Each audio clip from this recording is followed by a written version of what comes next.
साधक अवस्थेची पराकाष्ठ संकलनानंतर ज्यांनी संसाराच्या नावेने घातला आणि पंढरीत प्राप्त करून घेतलं आणि मानवी जीवनाचं मुख्य ते आध्यात्मिक दुःखाची निवृत्ती आणि परमानंदाची प्राप्ती म्हणजेच मोक्ष. हा मोक्ष मिळवण्यासाठी अनेक योगीजन संत महात्मे आपल्या जीवाची बाजी लावायला तयार होतात आणि आज अशा मोक्षांची लाभ मारावी असे महान क्रांती करणारे योगीजन संत जगद्गुरु तुकाराम महाराजांचा चार चरण काढून आजच्या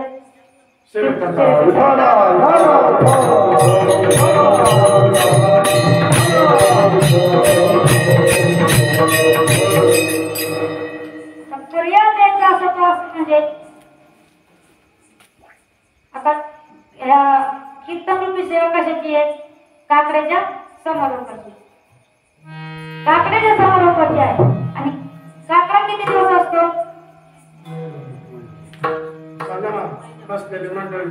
किती दिवस असतो? काकडा किती दिवस असतो? महिनाभर. काकडा कसा करतो? काकडा म्हणजे काय तुम्हाला माहिती आहे? माहिती आहे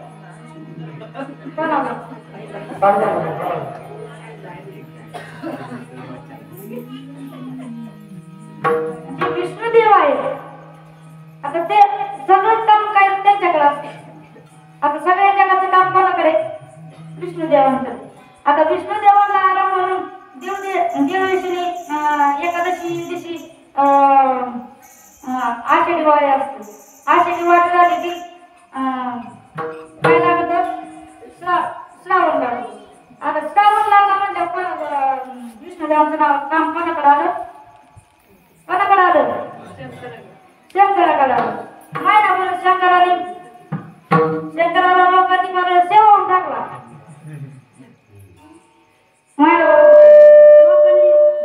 माझ्यावर सेवा म्हणून टाकला. त्याच्यानंतर श्रावण झाल्या कोणता महिना येतो? भाद्रपद. भाद्रपदाच्या दिवशी 2-4 दिवसांनी लगेच गणपती बसतात. 10 दिवस गणपती बसतात. त्याच्यानंतर लगेच पितृदेवाकडे काढण्यात लगेच पौर्णिमा झाली की भाद्रपद महिना संपल्या कोणता येतो? आश्विन. आश्विन मध्ये लगेच गट बसतात. आलं दुर्गा माता के साथ. दुर्गा माता के साथ विष्णुदेवाचं काम कोणाकडे आलं? दुर्गा माताकडे. दुर्गा माताकडे आल्या होता. त्याच्यानंतर बैलपोळा असतो भाद्रपद. त्याच्यानंतर कोणता? आश्विन.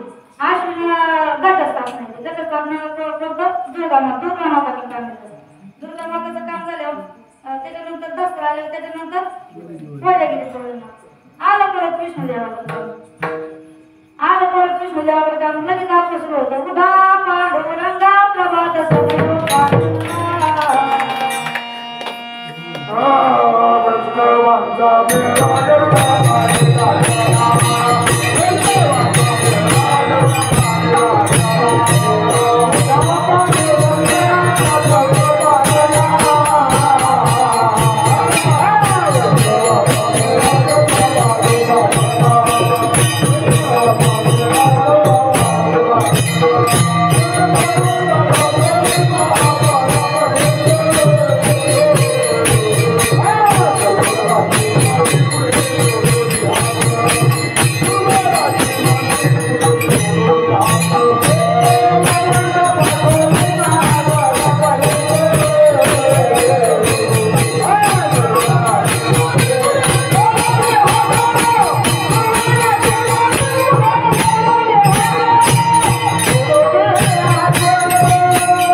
आता आपण कशा भक्तीला करतोय? काल्याचं. काला म्हणजे काय? तर वारकऱ्यांच्या भाषेत काल्याला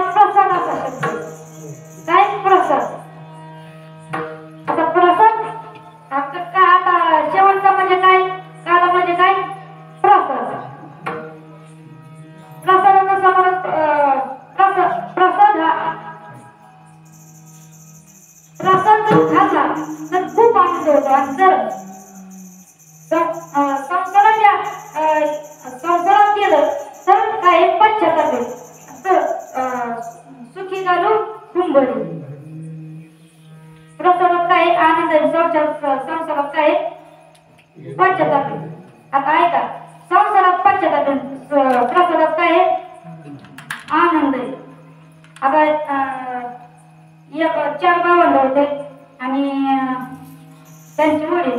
आता त्यांच्या वडिलांच्या डोक्यात विचार आला की लय दिवस झाला आपण आता झोपड्याच्या घरात राहतो, आपण काय करू बंगला बांधू. बंगला बांधला आणि कीर्तन बिर्तन झालं, सगळं जिवंत झालं आणि घरात बाटाचं वातावरण सुरू झालं. काय झालं? बाटाचं वातावरण सुरू झालं. मोठ्या भावाला त्याला सांगा, तो शेतकरी तो शेतात राहतो म्हणून मला हानी करतात.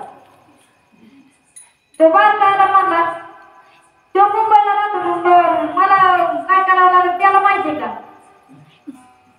त्याचं वडील म्हणलं तुमचं भांडण कशावर ते सांगा. तर मोठा भाऊ म्हणला भांडण ह्याच्यावर किती वरची गॅलरी मला पाहिजे. भांडण याच्यावर भांडण कशावर होतं? गॅलरी होतं. ते वडील सोप्या बसले आणि म्हणजे बंगला बांधला नसतात तर आता काय झाला? पश्चाताप झाला. तसंच ह्याच्या प्रसादात काय आनंद आहे. प्रसादात आनंद आहे. आता काय काय ना तर असं वाटतं मुलं जन्माला घातली नसते तर काय काय वाटत दररोज वाटत. एका कोणाकोणाचं लग्न झालं हात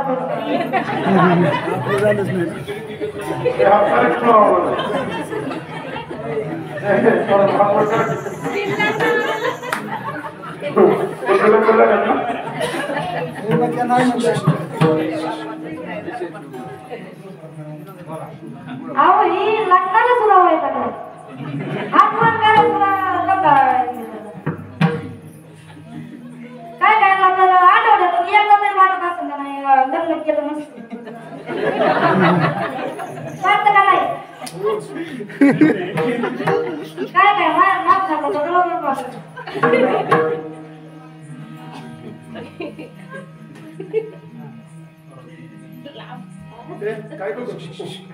काला म्हणजे काय तर प्रसाद. आता काला तुकाराम महाराज म्हणतात आम्हाला काला खायसाठी परत यायचे. तर काल्याचे 3 प्रकार सांगितले. काला खाऊ दही भात. आता त्याच्यानंतर दुसरा प्रकार आहे तुका म्हणे काला अभेद देखिला. आणि अजून याचा प्रकार आहे हरिनामाचा खिचडी काला.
रसाचा काय नाहीये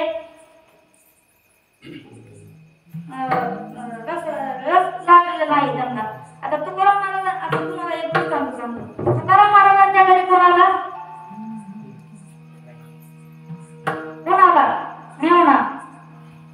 दादा ना भाऊ बायकोचा भाऊ आला बायकोचा कोणाला भाऊ आला आता बायकोचा भाऊ आला आता म्हणजे तुकाराम महाराजांच्या बायकोने म्हणजे आवडीने काय पुरणपोळ्या बनवल्या आणि भात आमटी वगैरे सगळं बनवलं आणि भाव यायचं म्हणून घरात पण तुकाराम महाराजांना जेवायला बसवलं घरात जेवायला का म्हणून बसवलं एखादा कोणी जेव्हा बाहेर झाल्यावर घरात त्यांना जेवायला का म्हणून बसवलं काय कमी म्हणून सांगायचं तुकाराम महाराजांना जेवायला बसवलं तुकाराम महाराजांचा जेवायला बसलं त्यांचे संगती मित्र आले होते ते व्यवस्थित जेवण सुरू झालं तुकाराम महाराजांनी जे तडाखा लावला की जेवण सुरू करून आपल्या बहिणाला निघून गेले आलेला प्रश्न पडला की माझा भाऊ तिथून का म्हणतात कारण जुळवणी काय झाली होती जरा कमी गोड झाली होती म्हणून तिथून भाव होता म्हणून आवडे काय म्हणली तिथून माझा भाऊ का म्हणतात म्हणून आवडी जेवायला बसते आवडी जेवायला बसते मग कळालं मीठ कमी आणि निवडणार झाली तुकाराम महाराज पुढे गेले होते बंधाला गेले होते आपल्या बंधाला रंगावर तुकाराम महाराज आपल्या बंधाला रंगावून भजन करून आणि आवडीने आपलं भजन सुरू केलं तुम्हाला कळत नाही का सांगायचं माझा भाऊ थोडा जेवला लय ओळखलं माझा जेवाय मला तसं माहिती तुम्हाला किती माहिती जुनं व्हायचं ते दुधलं आणि जुन्या लोकांचा विनोदाचा असा भाग होता धनी मी तुमच्यावर लय प्रेम करते धनी मी तुमच्यावर लय प्रेम करते धनी ऐका ना तुम्ही माझं ऐकतच नाही धनी मी तुमच्यावर लय प्रेम करते ऐकता का तेवढे दोन येता का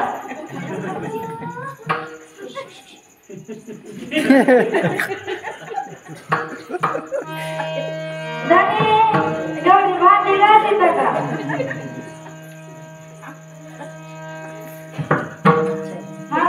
तुझ्या त्या प्रेमाला तुलीच घा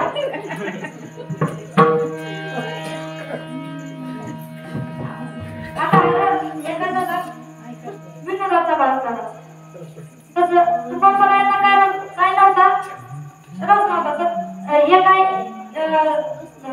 नाही गाईसाठी काय तर तुकाराम महाराज येऊ शकत नाही दुसरा आहे जीवशिवाचा ऐक्य जीवशिवाच्या ऐक्यात जीवशिवात म्हणजे तुकाराम महाराजांनी देव म्हणजे थोडा समानच भाग होता आणि जर मुक्ती लोकांनी यायचं म्हटलं तर त्यांचं जमत नव्हतं तर हे बी नाही जमत म्हणून तिसरा कोणता त्याच्या नामाचा खेटे देताना तर ह्याच्यात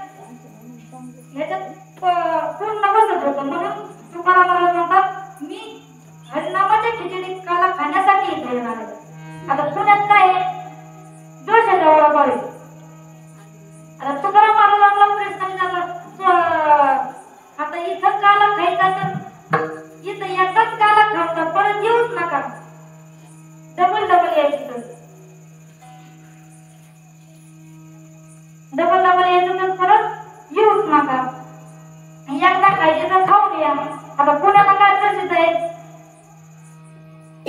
जोशाचा वडापाव आता काही भागात काही जे पदार्थ असतील आता जर तुम्हाला म्हणलं तिथं जाऊन वडापाव खायला एखाद्याला म्हणलं पुढे निघाला जोशाचा वडापाव खायला पुण्याला एकदाच खाऊन ये ना येताना मग त्याच्या गोळ्या घेऊन गेले गोळ्या घेऊन या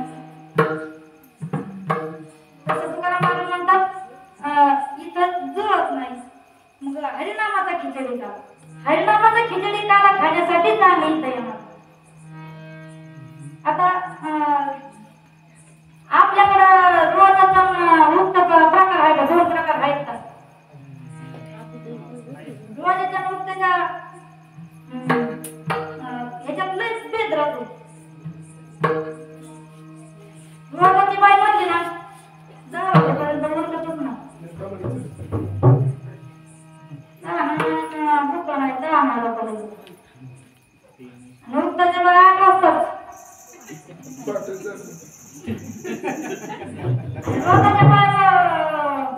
स्वतःच्या बायाला विचारलं ना आज ही पाठ करावं लागलं पाहिजे सगळं करावं पाहिजे त्याची मुकदमे म्हणते आज पूर्णच होणार नाही पुन्हा उद्याचा दिवस लागणार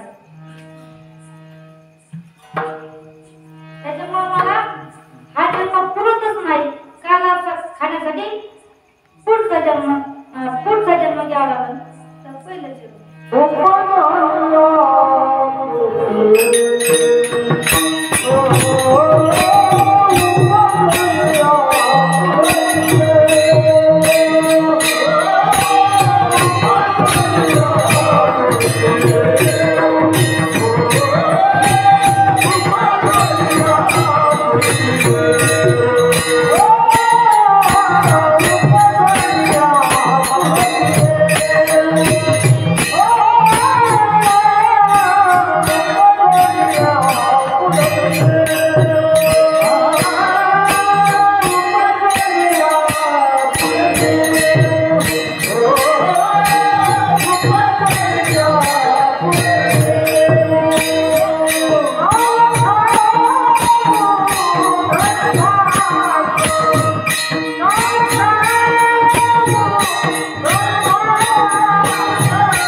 तुकाराम म्हणतात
काळात जो आणत आहे तो काल येत आहे कोणत्या हरिनामाच्या काल्यात हरिनामाच्या खिचडी काल्यात तर तो खिचडी काला खायचा पुढं खायचा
Thank you.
नंदाच्या घराला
भगवान कृष्णांना गोकुळात आणण्यात आलं. ते कौशल्यची दोन बहीण होती, त्यांचाच तो भगवान श्रीकृष्ण झालेला होता.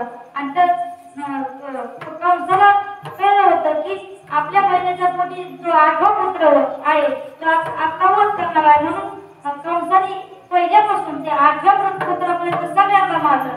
आणि 8व्या पुत्राच्या वेळेस की भगवान श्रीकृष्णांच्या वडिलांना कळलं की आपलं कृष्णाला पुढे नेऊन ठेवा, गोकुळात नेऊन ठेवा. म्हणून त्यांच्या वडिलांनी जे ही होती ही नदी होती, नदीत चालून गोकुळाला गेले. आणि गोकुळाच्या यशोदेला जो मुलगा झाला, मुलगी झाली होती ती मुलगी घेऊन आपल्याकडे आला. जे भगवान श्रीकृष्ण होते तिथे ठेवला. आणि सकाळ सकाळ उठल्यावर एक गवळण होती, गवळण आली आणि गवळण यशोदेच्या घरी आली ना. ती गवळण म्हणली,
सगळ्या गवळणी अशा पुढे आल्या यशोदे माईच्या घरी आल्या.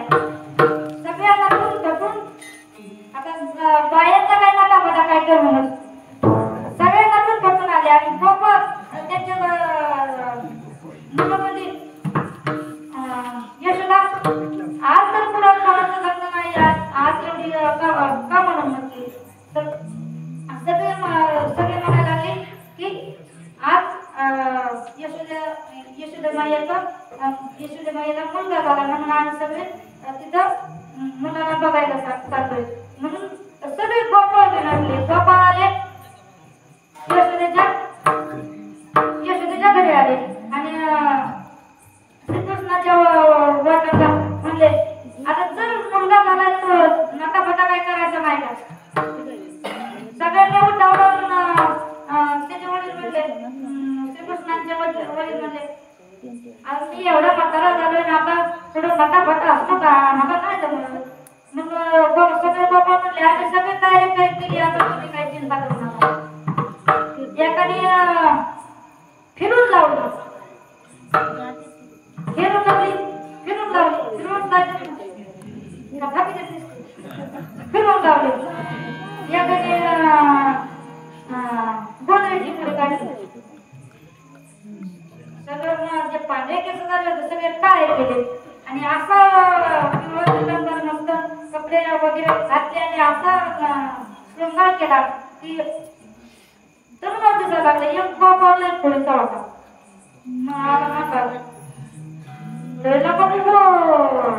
वाढ दिसत नका, तुझं काय लय वाढेल का. आणि पुढं आला म्हणलं पाहिलं जवळ म्हणले आज असतं काय गावात पहिला पुत्र झाल्यावर काय करावं लागतं, आंघोळ करावं लागते. तेवढ्याच भरून एक बाबाने दही आणली जवळ म्हटल्या अशी दही अशी काय करावं लागते. पहिला मुलगा झाल्यावर आंघोळ करावं लागते. एकाने आणला दहीचा डबा फोडला, तुपाचा डबा फोडला, साखरेचा गळा नसतो.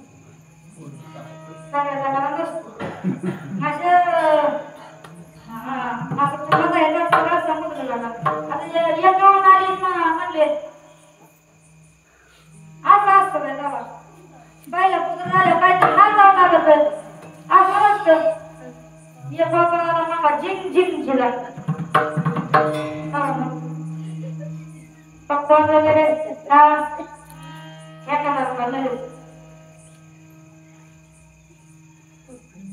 लगेच ठेकायला मग लगेच नाचायला लागले. नाचायला लागले गोपाळांनी सुरुवात केली नाचायला.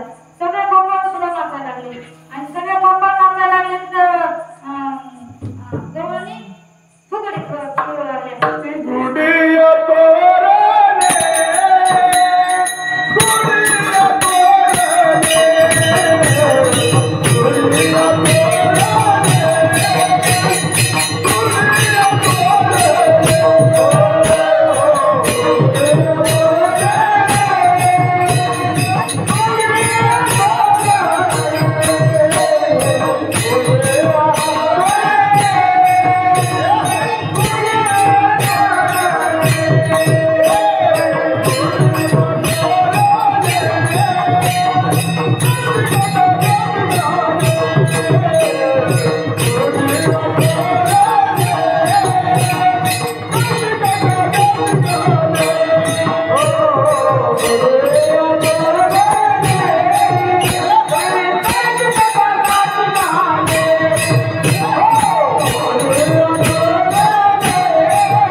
सगळे बाबा म्हणले ठीक आहे आपण चोऱ्या करू. बाबा म्हणले चला भगवान श्रीकृष्ण म्हणले चोरीचा पहिला नियम कुणी लुंगी घालून यायची नाही, धोतर घालून यायचं नाही, नाहीतर पळता पळता आगात लागी घ्या. काय करायचं पेंट घालून यायचं.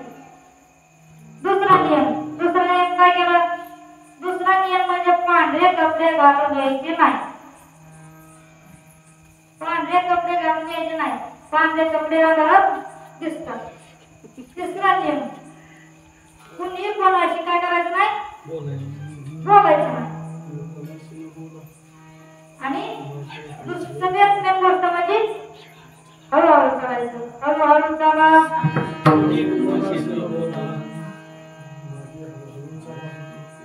काय करायचं? हळूहळू चालायचं, कोणी कोणाशी बोलायचं नाही. आणि सहावा नियम काय? घर बघायचं एकांतातलं बघायचं. काय करायचं? वस्तीत नाही बघायचं. एकांतातलं असं घर बघायचं की ज्याच्यात माल असं, नाही तर बिना मालाच्या घरात गेला झोपा. कसं करायचं नाही. हे 6 नियम बघायचे. म्हणजे पासून सुरू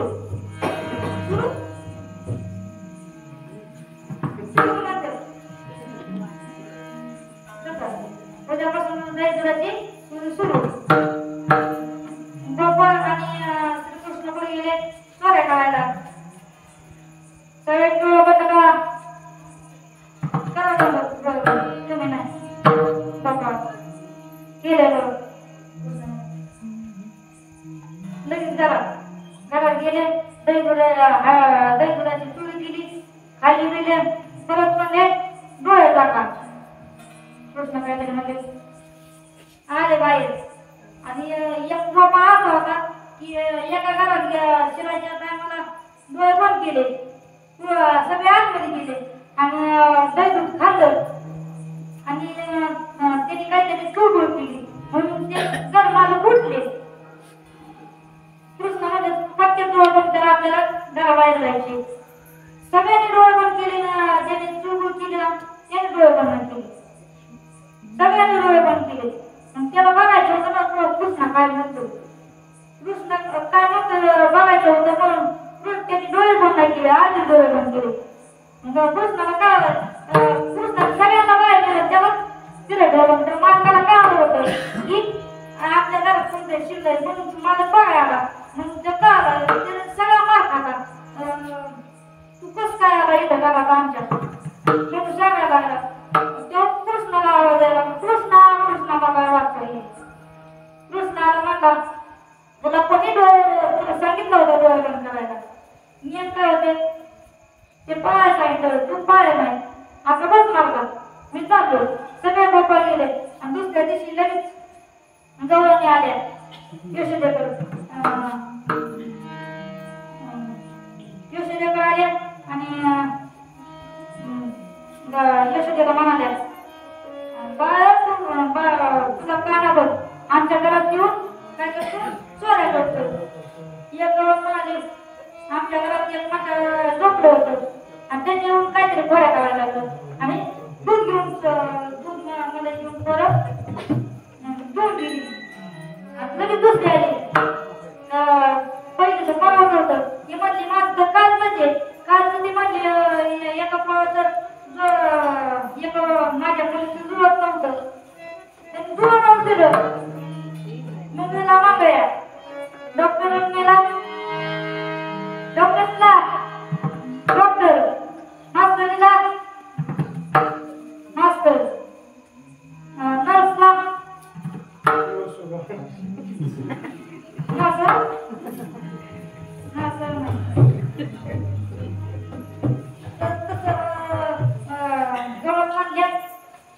तुझा कान आमच्या इथे काही दूर जातो आणि घोड्या करून जातो. म्हणली हा काना कसा आहे काना माझा असा नाही माझा काना काय चांगला आहे. एका दिवशी कृष्णाने आपल्याच घरात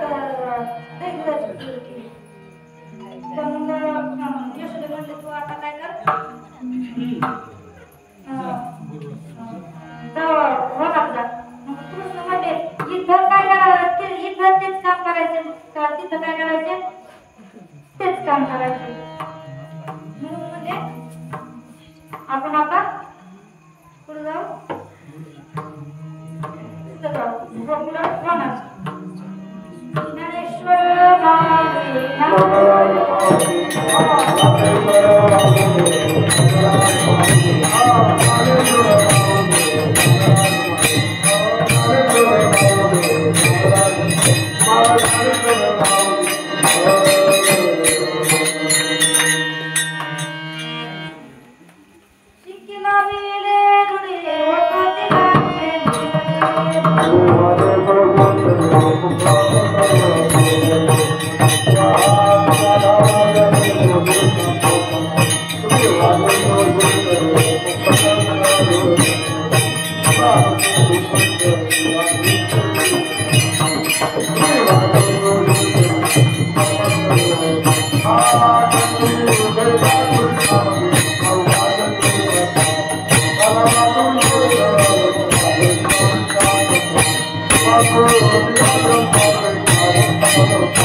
Thank you.